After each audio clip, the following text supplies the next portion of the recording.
Well, Dr. Sherri Tenpenny has been at the forefront of the COVID hoax from day one, and actually even before that. Dr. Tenpenny graduated from the University of Toledo and then went on to complete her medical degree at Kirksville College in Missouri. Just about everything she's predicted that would come forth for those who've taken these bioweapon shots has come to fruition.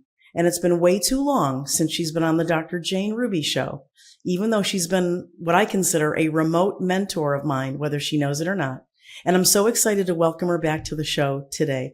Dr. T, thank you so much for being with me today. Thank you so much for having me back, Jane. Yes, it's been a while and it's great to see you and talk to you again. Yes, I've actually missed you. Just the two of us have been running so crazy, and I know you're speaking all over the place. But I'm really happy to have you. Dr. T, I talked to Dr. Marble the other day, and he said, we're at peak death and destruction from these shots. And I thought, wow, okay, love talking about that. I know you've predicted a lot of things related to antibody-dependent enhancement, timing of the shots. I'd love to get into that a little bit with you, starting here. What are your thoughts about this? Is there a paced out death and destruction? Well, I really like Dr. Marble, but I would have to disagree with him just a little bit. I don't think we're at the peak at all. I think that we're at the front end of the curve. I think that what we are going to see, is going to be an accelerated hockey stick over the course of the next several years. Sadly, it's a claim that I wish I didn't have. It's a claim that I wish was wrong, that everything that I've talked about and mentioned since March of 2020 has fallen into place. Been off a little bit on the timelines, but everything has been exactly what I said, because back in, because they think about this, in March of 2020 is when the pandemic started. It was in December of 2020 when they released the Pfizer and the Moderna shot. And it was February of 21. So we haven't even been a whole year since they released the Johnson & Johnson and the AstraZeneca shots, which they've sort of quietly taken off the market. They didn't make a big deal of it. They just quietly took it off the market. And at the beginning, when I talked about the 40 mechanisms of injury, and I said, well, category number one is acute death. Those were the large number of people that die within the first 48 to 72 hours of getting a shot. Anaphylactic shock, blood clots to the lungs or to the brain, heart attacks. The second is the spike protein death rate, which is the spike proteins are real. The spike proteins have been around for a while. And just because people are saying, we're looking at these slides and we don't see any spike proteins now, doesn't mean that they weren't there for the last 2 years. They're changing the formulas a lot. And because this is still under EUA, they can change the formula up to 49%. They can change it and not even notify the FDA or let anybody know that they've done it.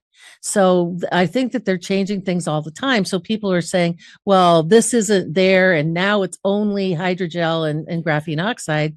That may be the primary players now, but it probably wasn't the primary or the only players back all the way through 2021 and maybe even through most of 22.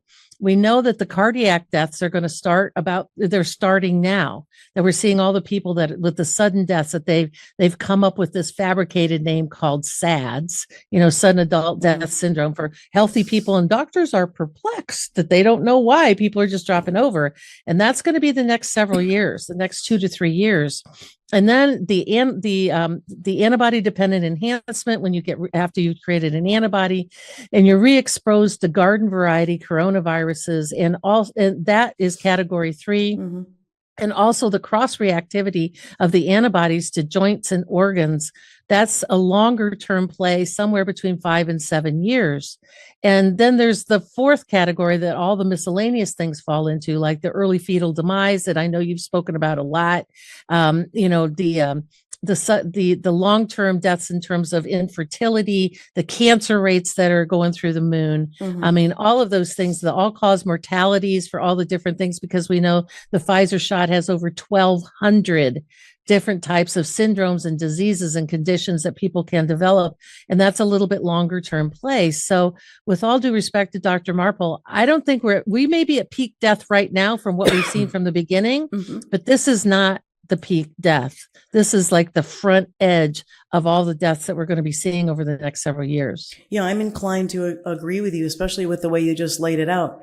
And I wanted to touch back on something you said, because it's something that it sticks in my craw too. And I've talked about it, and I want people to understand why we're talking about the fact that some people come along here and there. They claim to be experts and they say, well, I looked at 5 vials, or I looked at maybe 50 vials, and I didn't see any mRNA, or I didn't see any graphene.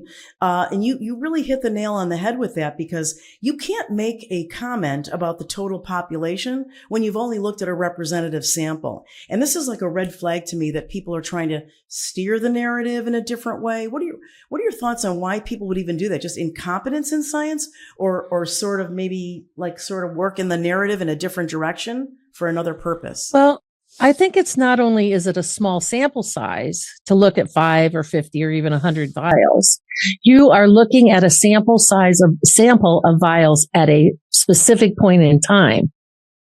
You don't know what came before and you don't know what came after, because of that. I think that website is How Bad Is My Shot? Yep. Team Enigma. Yep. Absolutely. That one, what that is. And we knew for the last 2 years, there was like this graph, and just for your, like this, and then you'd see a big spike, right, and it like this.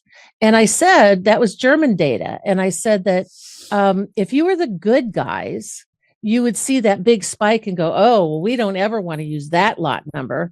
But if you're the bad guys, you would say that's the lot number we're looking for. What were the ingredients in that, or was that the ones that were refrigerated, not refrigerated?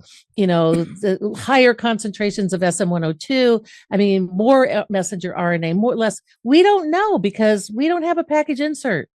And if it's really true from an EUA perspective, and I've had lawyers tell me this, that from an EUA perspective, that they can change up to 49% of what's in that particular lot vial and not have to notify anybody. We know that there's whistleblowers now from inside of Pfizer about the quality control, and said there's no standardization. They're receiving things from China and just putting them in the vials that aren't even labeled. We know that we have no idea what it is. So with the researchers that are saying, well, I looked at this set of vials, and instead of saying, I don't see any messenger RNA, what would be the more accurate thing to say is, this is what I see in these vials, which doesn't negate everything else. Correct.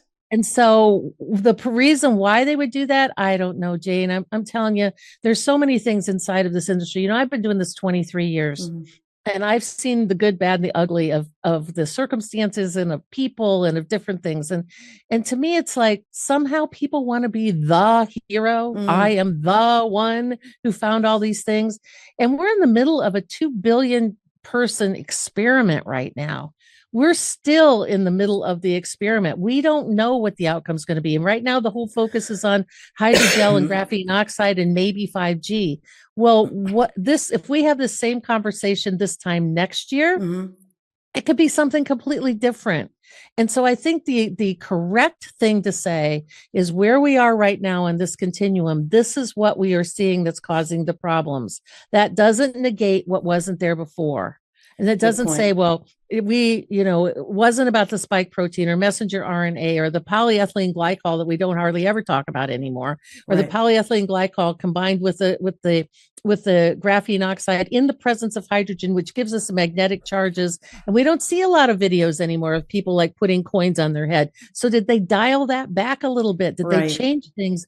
Because they're in the process of changing things as we go. They're monitoring the outcomes. They want it to be bad enough that people get sick and they become, as Todd Callender would say, the Homo borgenesis, the new species, right? Yeah. We want 3.5 billion people to die, but we want the rest of them to become a new species. So we got to continually tinker and tweak with the dosage and the ratios inside of these things so that we don't kill 100%.